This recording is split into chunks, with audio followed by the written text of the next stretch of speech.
between the demoralizing mauling to actually joining solos? What was the time frame of that?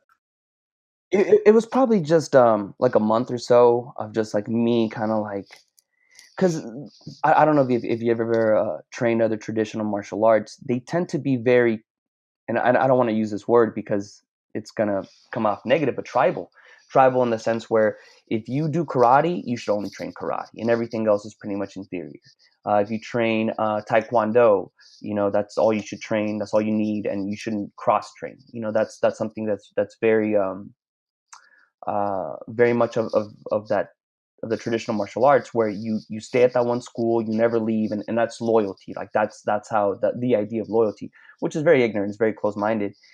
So for a while I was like, man, like because by this time, I've been training taekwondo for about 9 years.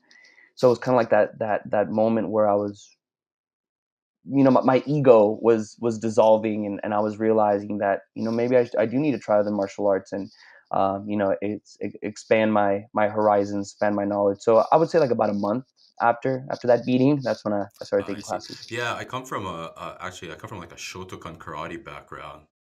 Yeah, and then Mm, okay. I always wanted to like mix in other techniques from like other striking stuff, but they always tell me like, no, you can't. Like this is all you need to kill someone. I'm just like, I'm like, oh, Right. okay.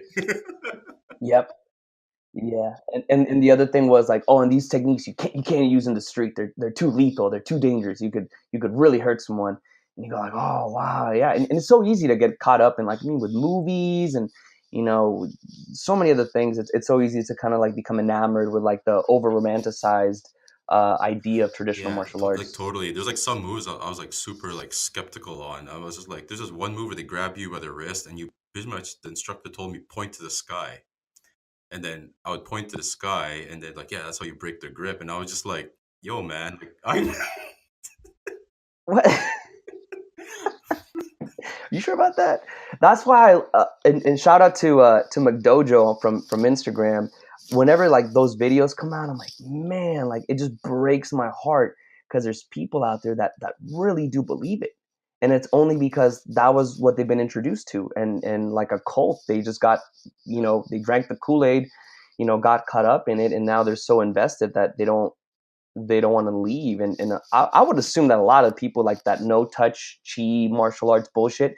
I think some people know that it's not real, but they're just so in. It's kind of like Scientology. They're in too deep at this point. there's some that I see on Mcdojolife, and then they're doing like these little like one, two, three, like this is how you get rid of the gun, and I'm like, okay, that's okay, that's trash. The guy probably would have pulled the trigger by now, and your brains would have been all over the place. And but Yeah, the one where they don't touch the guy, and then they just like pass out, I'm like, yo, man, like, bro, yeah, like that's gotta be staged. There's no way. and it's 100% people that have never been in a fight. Because if you've been in a fight, you know exactly what goes on, and they're so insulated from that.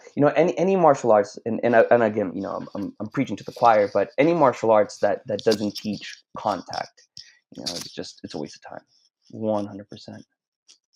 Totally agree. Like, I mean, sometimes I think it's people looking for like an easy way to do martial arts without, you know what I mean? Like without really putting in Yeah, like work. Like it's like it's kind of like they're trying to look for a hack. right. And these fake like I don't know what you call them, masters, or I don't know what do you call these guys, con artists. Like I Hmm. think they just prey on those people's insecurities. Like, no, like you can do this, and that's it. You're good, and then pay like the $300 a month fee. Yeah, yeah, for real. I have a personal theory on that too. Aside from you're right, I think some people they want shortcuts and they don't want to put in the effort, and they want like this power. That's what it is. People, they think that there's a secret out there. Like there's a secret martial arts that is going to give you superpower that's going to make you invincible. And they're not wrong. There really is a martial arts out there that does that, and it's jujitsu. You know, like if you know jujitsu, that's like legit a superpower. And if you want to go even deeper, this is why I love leg locks, because leg locks are that secret. You know, like if you ever see someone do an Imanari roll for the first time, Hmm. you go, that's bullshit. That's dude is just spinning on the ground. Somebody could just lift up their leg, they can stomp their face, and the fight's over. And then you have someone do it to you, and you go, what the fuck? What was that? Like I had no control over my body.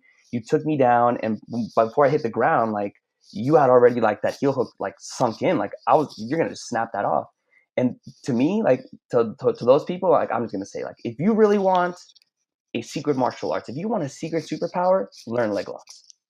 I guarantee you, you're gonna have an ability that few people on earth even know exists. I totally agree, like 100%. Like there is like if you really want the secret, it really is jujitsu. But you really want like a good hack. It still takes work. It takes a ton of work. Right. But I totally agree with you on the whole on the whole leg lock thing.